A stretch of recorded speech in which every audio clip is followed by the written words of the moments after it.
ప్రభుత్వం నిషేధించిన చైనా మాంజాను వినియోగించడంలో చేగుంట మండల కేంద్రంలో ఓ మహిళ కుడి కాలుకు తీవ్ర గాయాలు అయిన ఘటన చోటు చేసుకుంది. పతంగి ఎగురవేసిన సమయంలో చైనా మాంజా తగలడంతో చినశంకరంపేట మండలం చందంపేట గ్రామానికి చెందిన చేరి మన్నెమ్మ కుడికాలికి లోతైన గాయాలు ఏర్పడి అధిక రక్తస్రావం జరిగింది.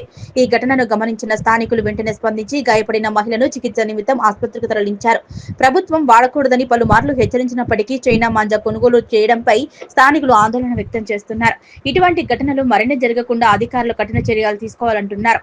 స్థానిక ఎస్ఐ చైతన్య కుమార్ రెడ్డి ప్రతి దుకాణం వద్దకు వెళ్లి ఎవరైనా చైనా మాంజా అమ్మితే వారిపైన తగిన చర్యలు తీసుకుంటామని హెచ్చరించారు.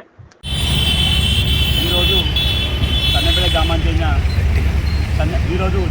గ్రామానికి చెందిన చేరు మనేమ వాళ్ళ చుట్టాల బంధువు అయినటువంటి వారి బంధువు చనిపోవడం జరిగింది. ఆ విషయంలో కసనపల్లి చౌంట మండలం కసనపల్లి గ్రామానికి వెళ్ళి తిరిగి వస్తుండగా చౌంట గాంధీ సమీపంలో చిన్నపిల్లలు మన పక్క బిల్లు నుంచి పతంగి ఎగ్గేస్తూ ఆ యొక్క దారం తెగిపోయి కింద పడిపోయింది. కింద పడిన క్రమంలో ఆమె నడుచుకు వెళ్తున్న క్రమంలో ఆమె కాలు చుట్టుకోవడం జరిగింది. పిల్లలు దాన్ని గట్టిగా లాగడంతో ఆమె కాలు దిగి నరాలు బయటకు వెళ్ళినాయి. దాంతో ఆమెకు తీవ్ర గాయమైంది. ఆమెకు రక్తస్రావం బాగా జరిగింది. అది కాబట్టి ఆమెను రూటెన్ అంబులెన్స్లో మెలకు ఆసుపత్రికి అందించడం జరిగింది.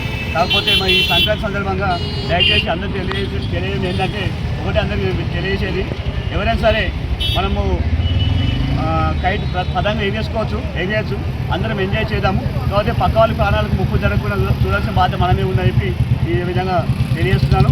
కాబట్టి ప్రతి ఒక్కరు కూడా ఈ సంక్రాంతి పండుగను విషాద పండుగగా చేయకుండా చూడాలని కోరుతున్నాను. అదేవిధంగా మరియు మన ఈ చైనా మాంజా పట్టణంలో కానీ గ్రామాల్లో కానీ ఎక్కడైనా సరే చైనా మాంజా ప్రభుత్వము దాన్ని నిషేధించడం జరిగింది. అయినప్పటికీ కూడా ఆ యొక్క మాంజాను చాటు మార్గాన అమ్మడం జరుగుతుంది. కాబట్టి దీనిపైన మన పోలీసు అధికారులు కూడా చర్యలు తీసుకొని దీన్ని కట్టడి చేయాలని ఈ విధంగా తెలియజేస్తున్నాను, కోరుకుంటున్నాను.